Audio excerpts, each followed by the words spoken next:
Hello बच्चों, welcome to the my YouTube channel Educational Point. तो स्वागत है आपका मेरे इस नए वीडियो में। आज हम लेके आए हैं क्लास 12th का इंग्लिश का बहुत ही इम्पॉर्टेंट चैप्टर, जो कि चैप्टर 1 है, द लास्ट लेसन। ठीक है, तो द लास्ट लेसन का अर्थ है अंतिम अध्याय, यानी कि अंतिम पाठ। तो आज के इस वीडियो में हम देखेंगे और समझेंगे अंतिम पाठ के प्रश्नों के उत्तर को। हम एक एक प्रश्नों के उत्तर को सबसे पहले समझेंगे और उसके उत्तर को भी देखेंगे कि उसमें क्या कहना चाहता है और क्या पूछ रहा है। हिंदी के साथ हम इंग्लिश को भी देखते चलेंगे, यानी कि आपके प्रश्न इंग्लिश में भी रहेंगे और उसके हिंदी में भी हम समझेंगे और लिखते हुए देखेंगे। ठीक है, तो अंतिम पाठ के बारे में हमारे ये प्रोज का फर्स्ट चैप्टर है, जो कि क्लास 12 का है, बहुत ही इम्पॉर्टेंट और यूपी बोर्ड के एग्ज़ाम के लिए बहुत ही महत्वपूर्ण है। द लास्ट लेसन जो है उसने लिखा है, तो इसको लिखा है आपके अल्फोंस डॉडेट ने। ठीक है, तो आप याद रखिएगा कि इसे अल्फोंस डॉडेट ने लिखा है द लास्ट लेसन को। अब हम चलेंगे इसके शॉर्ट्स क्वेश्चंस पे। तो इस प्रकार से ये है हमारा शॉर्ट आंसर टाइप क्वेश्चन। इसमें आपको 40 वर्ड्स में इसके आंसर्स को एक्सप्लेन करना होता है। तो answer the following question is not more than 40 words each, यानी कि आपको 40 वर्ड्स के आगे नहीं लिखना, आपको 40 वर्ड्स में इसके जवाब को देना है। ठीक है, इसके ही मैक्सिमम में आपको आंसर इतने वर्ड्स में एक्सप्लेन करना है। सबसे पहला प्रश्न पूछ रहा है कि what was the bulletin board, how was it important. ये प्रश्न आपके हर बार बोर्ड एग्जाम में पूछे जाने वाले प्रश्न हैं। आपके नए सिलेबस के अनुसार, नए बुक के अनुसार 2025 से जो 2026 का डेट है, उस हिसाब से हमने प्रश्नों को तैयार किया है। तो प्रश्न कह रहा है कि बुलेटिन बोर्ड क्या है, पहला प्रश्न, और इसमें पूछ रहा है और कि यह कैसा महत्वपूर्ण है। यह कैसे महत्वपूर्ण है और बुलेटिन बोर्ड क्या है, इसके जवाब को लिखिए। तो चलिए इसका आंसर देख लेते हैं। तो इस प्रकार से फर्स्ट क्वेश्चन है कि what was the bulletin board, how was it important, यानी कि बुलेटिन बोर्ड क्या था, वह कैसे महत्वपूर्ण था। तो आंसर लिखेंगे कि the bulletin board is a surface for posting public message, and it's important because it allows for the exchange of information and news। यानी कि बुलेटिन बोर्ड क्या था, एक सार्वजनिक संदेश पोस्ट करने वाला एक क्या था, सतह था। ठीक है, और वो बहुत ही महत्वपूर्ण था। सरफेस का मतलब होता है चारों तरफ, यानी कि सतह। पोस्टिंग मतलब संदेश को पहुंचाना। पब्लिक मतलब यानी कि जनता में। ठीक है, मैसेज मतलब संदेश, और इम्पॉर्टेंट मतलब महत्वपूर्ण। यानी कि बुलेटिन बोर्ड एक सार्वजनिक, यानी कि पब्लिक यानी कि सार्वजनिक संदेश, यानी कि संदेश को पोस्ट करने के लिए एक सतह है। और because it allows for the exchange of information and news.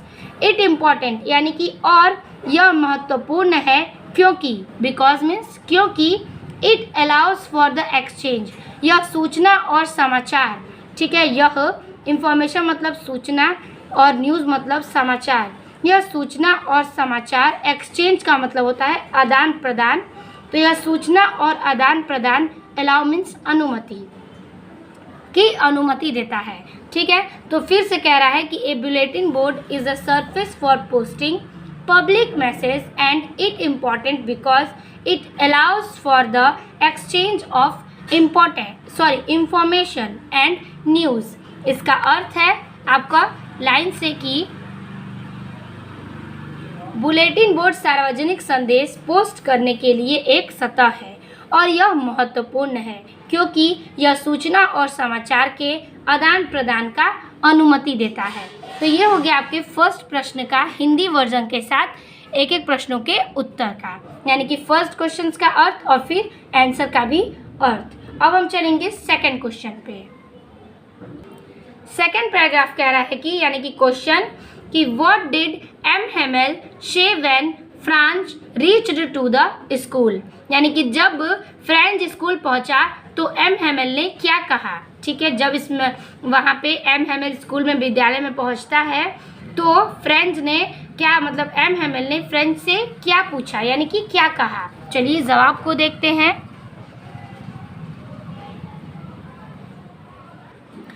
तो इस प्रकार से क्वेश्चन है कि what did M Hamel say when Franz reached to the school, यानी कि एम हेमल ने क्या कहा जब फ्रेंच स्कूल पहुंचा। आंसर लिखेंगे कि when French arrived at school M Hamel dressed in his best cloth told him my children this is the last lesson I shall give you and that the order had come from Berlin to teach only German in the school of Alschek and Loren। तो देखिए, when French arrived at school, जब French विद्यालय पहुंचा तो M Hamel dressed in his best cloth, तो M Hamel ने बहुत अच्छे कपड़े पहने हुए थे और टोल्ड हिम, उसने कहा, माय चिल्ड्रन, मेरे बच्चे, this is the last lesson, यह आपका अंतिम पाठ है, यानी कि यह अंतिम पाठ है। आई शैल गिव यू, उसने उससे बताया कि and that the order had come from Berlin to teach only German in the school of Alsace and Lorraine, यानी कि उसने उससे बताया कि आदेश आया हुआ है बर्लिन से, यानी कि बर्लिन से आदेश आ गया है कि विद्यालय में केवल ऑल्सेक एंड लॉरेन जर्मन की भाषा ही पढ़ाई जाएगी, यानी कि बर्लिन से आदेश आया हुआ है कि अब ऑल्सेक और लॉरेन को जर्मन की भाषा विद्यालय में पढ़ाई जाएगी। यही जो कि है अंतिम पाठ में एम हेमल ने फ्रांस से कहा। तो इस प्रकार से ये इसका आंसर है। इसका हम एक बार अर्थ देख लेंगे। तो एक बार मैं रिपीट कर देती हूँ कि when France arrive at school M Hamel dressed in his best cloth told him, my children, this is last lesson is I shall give you, and that the order had come from Berlin to teach only German in the school of Olschek and Loren। तो इसका Hindi version देखिए कि जब France school पहुँचे तो अपने सबसे अच्छे कपड़े पहने हुए एम हेमल ने उससे बताया कि आज उसका अंतिम पाठ है, क्योंकि बर्लिन से आदेश आया है कि अल्सेक और लॉरेन के स्कूल में केवल जर्मन की भाषा ही पढ़ाई जाए। ठीक है, यही इसका अर्थ है जो कि मैंने आपको एक्सप्लेन करा दिया। आप इसे नोट करेंगे तो आपको इससे याद आएगा कि आपने आंसर में क्या पढ़ा है और आपको इंग्लिश में इसका आंसर क्या लिखना है। थर्ड क्वेश्चन कह रहे हैं कि what did M Hamel speak first in the class that day about the last lesson, यानी कि उस दिन एम हेमल ने कक्षा में अंतिम पाठ के बारे में सर्वप्रथम क्या कहा, यानी कि उस दिन एम हेमल ने क्लास में अंतिम पाठ के बारे में सबको क्या बताया। चलिए आंसर देख लेते हैं। तो इस क्वेश्चन का आंसर है, क्वेश्चन कह रहा है कि what did M Hamel speak first in the class that day about the last lesson, यानी कि उस दिन एम हेमल ने पहली बार कक्षा में आखिरी पाठ के बारे में क्या बोला। आंसर लिखेंगे कि in the last lesson by Alphonse Daudet, ठीक है, Daudet M Hamel began his last lesson by expressing sadness about the loss of French language teaching in the school. He emphasized the importance of the French language and agreed the student to value their education। तो कहने का अर्थ है इसका कि in the last lesson, यानी कि by अल्फेस dotted, यानी कि अल्फोस डॉटेड की ये अंतिम पाठ में एम हेमल ने, ठीक है, एम हेमल ने आखिरी पाठ की शुरुआत स्कूल में फ्रेंच की भाषा में पढ़ाई। ठीक है, फ्रेंच की भाषा में अंतिम पाठ एम हेमल ने आखिरी पाठ की शुरुआत फ्रेंच भाषा में की। ठीक है, और ये भाषा क्या है, अल्फेस डॉटेड ने लास्ट लेसन में एम हेमल की क्या किया, अंतिम पाठ का शुरुआत किया और फ्रेंच की भाषा में उसे पढ़ाया। ठीक है, अंतिम पाठ का शुरुआत किया और फ्रेंच की भाषा में उसे बताया, शुरुआत किया। ठीक है, language teaching in the school, और करने पर क्या, वह विद्यालय में इन सारे दुख की बातों को व्यक्त किया। Sadness about the loss of French language में उन्होंने पढ़ाया विद्यालय में, और क्या किया, दुख व्यक्त करते हुए उन्होंने कहा कि ही emphasized the importance of the French language and agreed the student to value their education। उन्होंने फ्रेंच के महत्व पर जोर दिया, ठीक है, उन्होंने क्या किया, दुख को तो व्यक्त किया और उन्होंने फ्रेंड्स के महत्व पर जोर दिया और छात्रों से, ठीक है स्टूडेंट्स, छात्रों से अपने शिक्षा का वैल्यू यानी कि महत्व देने का आग्रह किया। एजुकेशन मतलब शिक्षा, वैल्यू मतलब महत्व, स्टूडेंट मीन्स छात्र। क्या किया कि वह फ्रेंच की भाषा में अपनी महत्वपूर्ण बातों को कहा, ठीक है, व्यक्त किया और फ्रेंच के महत्व जोर देने के बाद छात्रों से अपने शिक्षा का भी क्या किया, महत्व देने का आग्रह किया कि आप भी इसके बारे में कुछ कहें। कौन कहा, तो एम हेमेल ने कहा अपने बच्चों से।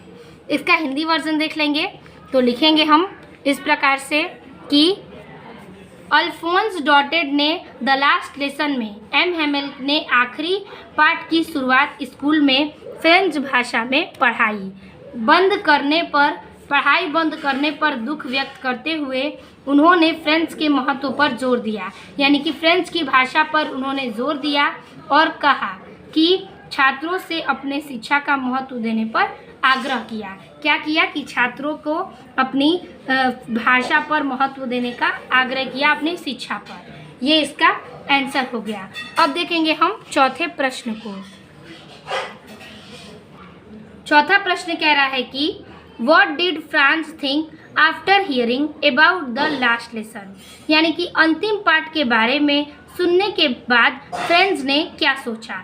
ठीक है, अंतिम पाठ को सुनने के बाद फ्रेंच ने क्या सोचा। तो इस प्रश्न का हम उत्तर लिखेंगे कि क्वेश्चन है कि What did Franz think after hearing about the last lesson? तो इसका आंसर है कि After hearing about the lesson, Franz experienced a mire of shock, regret and a newfound appreciation for his language and education, realized he had taken them for granted। ठीक है, तो कहने का अर्थ है कि पिछली पाठ के बारे में, ठीक है, after hearing about the last lesson French, पिछली पाठ के बारे में सुनने के बाद फ्रांच को experienced and Mayar of shocked, यानी कि सदमे, क्या फ्रांच को सदमे पश्चाताप, यानी कि सदमा लगा और पश्चाताप वह अपनी भाषा और शिक्षा के प्रति नई प्रशंसा करता है। यानी कि फ्रांच जो है वह सदमे में पश्चाताप और अपनी भाषा और शिक्षा को, ठीक है, भाषा और शिक्षा को क्या करता है, भाषा और शिक्षा को के प्रति क्या करता है, नई प्रशंसा करता है। ठीक है, नई प्रशंसा करता है और अनुभव हुआ और उसे क्या होता है, अनुभव और ऐसा एहसास होता है। ठीक है, एप्रिसिएट यानी कि ऐसा अनुभव और एहसास होता है कि उसे हल्के में लिया था, उसने शिक्षा को हल्के में लिया था। ठीक है, कहने का अर्थ है कि पिछली पाठ के सुनने के बाद फ्रांच ने सबसे, ठीक है, सदमे के पश्चाताप में अपनी भाषा और शिक्षा के प्रति क्या किया था, बहुत प्रशंसा का मिश्रित अनुभव किया। ठीक है, प्रशंसा का मिश्रित अनुभव करता है और फिर क्या करता है कि उसे एहसास हुआ, क्या एहसास हुआ कि रियलाइज़, यानी कि उसे एहसास हुआ कि उसे उन चीज़ों को क्या किया था, हल्के में लिया था। ठीक है, उन्होंने उन सब चीज़ों को हल्के में समझा था। यही बात क्या करते हैं कि फ्रांच ने इस लास्ट अंतिम पाठ के सुनने के बाद व्यक्त किया है। ठीक है, चलिए इसका हिंदी वर्जन देख लेते हैं। तो हिंदी में आप इसे व्यक्त कर सकते हैं कि पिछले पाठ के बारे में सुनने के बाद फ्रांच को सदमे पश्चाताप और अपनी भाषा और शिक्षा के प्रति नई प्रशंसा का मिश्रित अनुभव हुआ तथा उसे एहसास हुआ कि उसने ऐसा हल्के में लिया था, उसे इन सबको हल्के में लिया था। यही बात इसमें व्यक्त की है फ्रेंच ने। ठीक है, तो ये हो गया आपके 4th क्वेश्चन के आंसर। अब हम चलेंगे 5 क्वेश्चन पे। 5वां प्रश्न कह रहा है कि did French receipt the participle, यानी कि क्या फ्रांच ने पार्टिसिपल को दोहराया। चलिए इसका उत्तर देखते हैं। तो क्वेश्चन है कि did French receive the participle how, यानी कि क्या फ्रांच ने पार्टिसिपल को दोहराया, तो कैसे।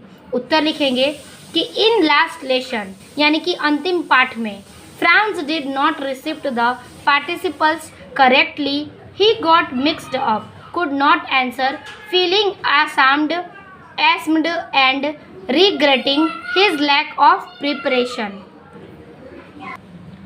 तो कह रहा है कि प्रिपरेशन यानी कि इन द लास्ट लेसन यानी कि अंतिम पाठ में French did not recite the participle यानी कि फ्रेंच ने कृदंतों को क्या किया करेक्टली यानी कि सही ढंग से। ही गॉट मिक्सड अप सही ढंग से नहीं पढ़ा और भ्रमित हो गया था। ठीक है। कुड नॉट आंसर फीलिंग एस्म्ड यानी कि अंतिम पाठ में फ्रेंच ने कृदंतों को सही ढंग से नहीं पढ़ा और फिर क्या किया वह भ्रमित हो गया था। ठीक है। भ्रमित मतलब कि वह सारे आंसर्स को मिक्स कर दिया था और वह भ्रमित हो गया था और उत्तर को नहीं दे सका। ठीक है। आंसर फीलिंग असेम्ड सारे आंसर्स को मिला दिया था और उसने सही उत्तर नहीं दिया था और उसे असेम्ड फीलिंग एस्म्ड यानी कि शर्मिंदगी उसे शर्मिंदगी फीलिंग मतलब महसूस होने लगी थी यानी कि उसे शर्मिंदगी हो रही थी and regretting his lack of preparation और वह अपनी तैयारी की कमी का पछतावा कर रहा था। ठीक है। प्रिपरेशन का मतलब होता है क्या तैयारी और रिग्रेटिंग यानी कि पछतावा उसे शर्मिंदगी महसूस होती है और उसे अपनी किए पर पछतावा होता है कि उसने अपनी तैयारी सही तरीके से नहीं की थी। तो यही था कि in the last lesson France did not recite the participle correctly he got mixed up could not answer feeling ashamed and regretting his lack of preparation. तो चलिए इसका एक बार हिंदी वर्जन देख लेते हैं।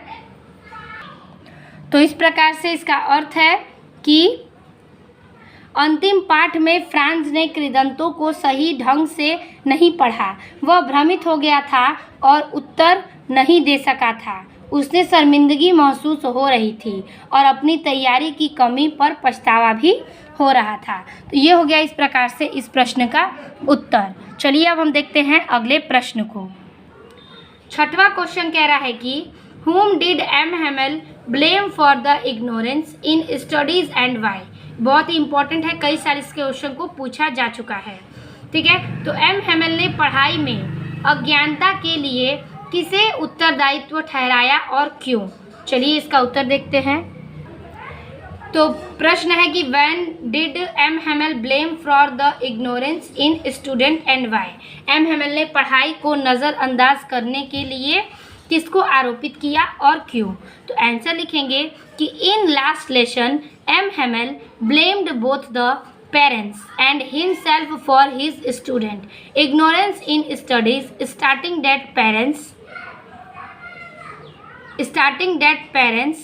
prioritized work over education and he as a teacher was not always diligent enough। ठीक है। तो कहने का अर्थ है कि इन द लास्ट लेसन अंतिम पाठ में एम हेमेल ब्लेम यानी कि एम हेमेल ने क्या किया both of parents of himself यानी कि एम हेमेल ने पढ़ाई के लिए ठीक है छात्रों को पढ़ाई के लिए अज्ञानता से माता पिता पेरेंट्स मतलब माता पिता और स्वयं को दोषी ठहराया। ठीक है। कि कह रहा है कि अज्ञानता के लिए himself for student ignorance for study यानी कि अंतिम पाठ में एम हेमेल ने माता पिता और खुद को दोनों को क्या किया दोषी ठहराया। For the student ignorance in study और स्वयं को दोषी ठहराया। फिर कहा कि माता पिता ने शिक्षा की अपेक्षा ठीक है और उसने कहा कि पेरेंट्स प्रीऑरिटाइज्ड वर्क यानी कि माता पिता ने शिक्षा की अपेक्षा क्या किया कि वर्क ओवर एजुकेशन यानी कि शिक्षा की अपेक्षा and he as a teacher was not always diligent enough यानी कि और उसने अपने काम को प्राथमिकता दी यानी कि उसके कहने का अर्थ है कि यहाँ पर माता पिता दोषी हैं क्योंकि उन्होंने अपने बच्चों से शिक्षा के अलावा कोई दूसरा काम की प्राथमिकता दी तथा वह शिक्षक के रूप में हमेशा पर्याप्त परिश्रमी नहीं रहे। यानी कि जिस प्रकार से परिश्रम करता है टीचर एक बच्चों के प्रति वैसे माता पिता ने अपने बच्चों के प्रति वैसा परिश्रम नहीं किया, इसलिए उन्होंने अच्छे से पढ़ाई नहीं की थी। ठीक है। तो वही कह रहा है कि उन्होंने अपने आप को और माता पिता को दोषी ठहराया और कहा कि माता पिता ने शिक्षा को महत्व न देकर क्या किया कि काम को प्राथमिकता दी और फिर उन्होंने शिक्षक के रूप में हमेशा उसे पर्याप्त परिश्रमी नहीं किया, यानी कि पर्याप्त परिश्रम नहीं कर पाए। यही इसका आंसर है। ठीक है, तो कह रहा है कि in the last lesson M Hamel blame both the parents of himself for the student ignorance in studies, starting that parents prioritized work over education and he as a teacher was not always diligent enough। चलिए इसका Hindi version देखते हैं। तो answer होगा कि अंतिम पाठ में एम हेमेल ने छात्रों की पढ़ाई में अज्ञानता के लिए माता पिता और स्वयं को दोषी ठहराया तथा कहा कि माता पिता ने शिक्षा की अपेक्षा काम को प्राथमिकता दी तथा वह एक शिक्षक के रूप में हमेशा पर्याप्त परिश्रमी नहीं रहे हैं। यही इसका आंसर है। अब हम चलेंगे 7 क्वेश्चन पे। 7वां क्वेश्चन कह रहा है कि what did M Hamel say about the language and its important. M Hamel ने भाषा और उसके महत्व के बारे में क्या कहा। ये भी क्वेश्चंस कई बार बोर्ड एग्जाम में पूछे जा चुके हैं। यहाँ पे देखिए आपने सन वाइज देखते ही जा रहे होंगे, तो ये क्वेश्चन भी बहुत इंपॉर्टेंट है। ये और वाला जो क्वेश्चन है उसका भी वही आंसर आप लिख सकते हैं, इसीलिए मैंने आपको 7 क्वेश्चंस रीड किया। ये दोनों क्वेश्चन सेम है, तो आप इसे वही आंसर आप इसमें लिख सकते हैं। अब हम लिखेंगे 7 क्वेश्चंस के आंसर्स को।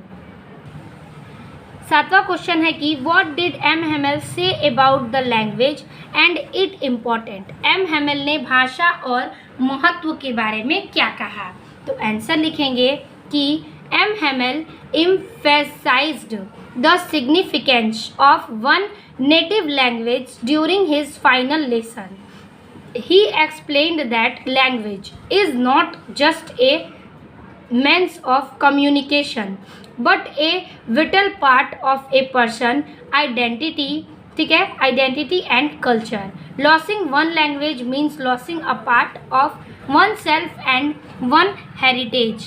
तो कहने का अर्थ है इसका कि एम हेमेल emphasized यानी कि एम हेमेल ने emphasize and significance of one native language यानी कि एम हेमेल ने अपने अंतिम पाठ के दौरान क्या किया, अपने मूल भाषा के महत्व को, ठीक है, के महत्व के बारे में जोर दिया। फिर कह रहा है कि अंतिम पाठ के बारे में उन्होंने महत्व को जोर दिया, किसने, एम हेमेल ने। और he explain that language is not just a means of communication. ठीक है, तो कह रहा है कि ही एक्सप्लेन दैट यानी कि उन्होंने समझाया कि भाषा संचार का माध्यम नहीं है। कम्युनिकेशन मतलब संचार, तो नॉट यानी कि मीन्स यानी कि भाषा संचार का माध्यम नहीं है, बल्कि यानी कि लेकिन, बट यानी कि बल्कि या लेकिन, कह रहा है कि a vital part of a person identity and culture. कह रहे हैं कि बल्कि व्यक्ति की पहचान एक महत्वपूर्ण हिस्सा है। क्या है, व्यक्ति की पहचान का एक महत्वपूर्ण हिस्सा है। ठीक है, क्या है कि वह एक संचार का माध्यम ही नहीं बल्कि व्यक्ति के पहचान का एक महत्वपूर्ण हिस्सा बन चुका है। Losing one language means losing a part and one self and one heritage यानी कि लॉसिंग अपनी भाषा को खोने का मतलब, तो लॉसिंग का अर्थ है खोना, यानी कि losing one language means losing a part यानी कि अपनी भाषा को खोने का मतलब खुद का, ए पार्ट ऑफ वन सेल्फ यानी कि खुद का, एंड वन हेरिटेज खुद को अपनी विरासत का एक हिस्सा खोना है। हेरिटेज का मतलब होता है विरासत यानी कि हिस्सा। तो कह रहा है कि अपनी भाषा को खोने का मतलब खुद का और अपनी विरासत का हिस्सा खोने जैसा है। तो पूरे क्वेश्चंस का यही आंसर है कि एम हेमेल ने अपने पाठ के दौरान मूल भाषा के महत्व के बारे में जोर दिया और उन्होंने समझाया कि भाषा संचार का माध्यम ही नहीं बल्कि एक व्यक्ति की पहचान का महत्वपूर्ण हिस्सा भी है। अपनी भाषा को खोने का अर्थ है केवल अपनी भाषा को खोना ही नहीं बल्कि अपनी विरासत का एक हिस्सा भी खोना होता है। तो यही इसका आंसर है। एक बार हम हिंदी वर्जन में एक्सप्लेन कर देंगे। तो चलिए देखते हैं हिंदी वर्जन इसका। कि एम हेमेल ने अपनी अंतिम पाठ के दौरान अपने मूल भाषा के महत्व पर जोर दिया। उन्होंने समझाया कि भाषा संचार का माध्यम नहीं है, बल्कि व्यक्ति की पहचान एक महत्वपूर्ण हिस्सा है। अपनी भाषा को खोने का मतलब खुद का और अपनी विरासत का हिस्सा खोना है। ये हो गया आपके 7 क्वेश्चंस का आंसर। अब हम देखेंगे 8वें क्वेश्चन को। तो 8वां क्वेश्चन कह रहा है आपका कि what did Franz think about the pigeon and why. Franz ने कबूतरों के बारे में क्या सोचा और क्यों सोचा। ठीक है, चलिए इसका आंसर देखते हैं। इसका आंसर है कि व्हाट, पहले क्वेश्चन रीड कर लेते हैं एक बार कि what did Franz think about the pigeon and why, यानी कि फ्रेंच ने कबूतरों के बारे में क्या सोचा और क्यों सोचा। तो इसका आंसर है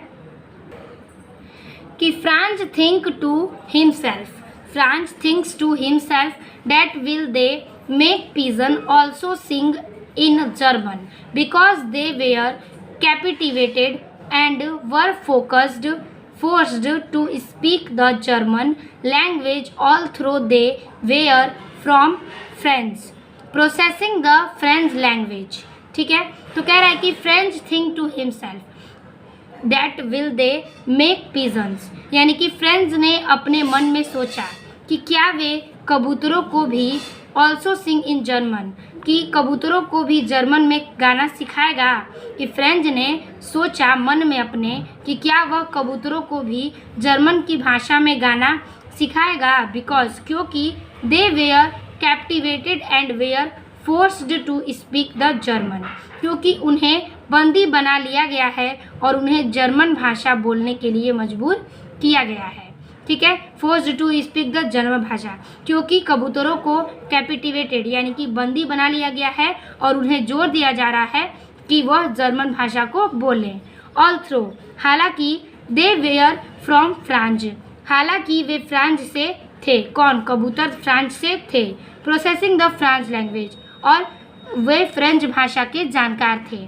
ठीक है, कहने का अर्थ है कि फ्रेंच ने अपने मन में सोचा कि क्या वे कबूतरों को गाना जर्मन में सिखाएगा, क्योंकि उन्हें कैपिटिवेट यानी कि जोर दिया जा रहा है जर्मन भाषा में बोलने का, यानी कि उन्हें बंदी बना लिया गया है और जोर दिया जा रहा है कि वो जर्मन भाषा में बोलें। हालांकि वो लोग जो थे वो फ्रांस से ही थे और उन्होंने फ्रेंच की भाषा को की जानकारी भी कुछ थी। तो यही इसका आंसर है। इसका अर्थ हम देख लेंगे हिंदी वर्जन में कि फ्रेंच ने अपने मन में सोचता है कि क्या वे कबूतरों को भी जर्मन में गाना सिखाएगा, क्योंकि उन्हें बंदी बना लिया गया था और उन्हें जर्मन भाषा बोलने के लिए मजबूर किया गया था। हालांकि वो फ्रांस से हैं और फ्रांस के जानकार थे। ठीक है, यही इसका आंसर है। अब हम चलेंगे 9वें प्रश्न पे। 9वां प्रश्न कह रहा है कि what did M Hamel observe that at last, अंत में उसने वहाँ क्या देखा, यानी कि एम हेमेल ने अंत में क्या देखा। तो आंसर है कि M Hamel observed a deep sense of regret and nostalgia, realising the importance of the French language and the emotional impact of his last lesson on his student। यानी कि एम हेमेल ने, ठीक है, observed a deep, deep means गहरा होता है, तो M Hamel ने गहरा पश्चाताप और पुरानी यादें महसूस की। ठीक है, गहरा पश्चाताप और पुरानी यादों को महसूस की कि फ्रांसीसी भाषा के महत्व के बारे में। ठीक है, उन्होंने महसूस किया, रियलाइजिंग मतलब महसूस करना, किसके बारे में? कि फ्रेंच भाषा के बारे में, महत्व के बारे में उन्होंने महसूस किया। And the emotional impact of his last lesson of his student, और अपने अंतिम पाठ के अपने छात्रों पर भावात्मक प्रभाव को समझाते हुए। यानी कि एम हेमेल ने गहरा पश्चाताप और पुरानी यादें महसूस की।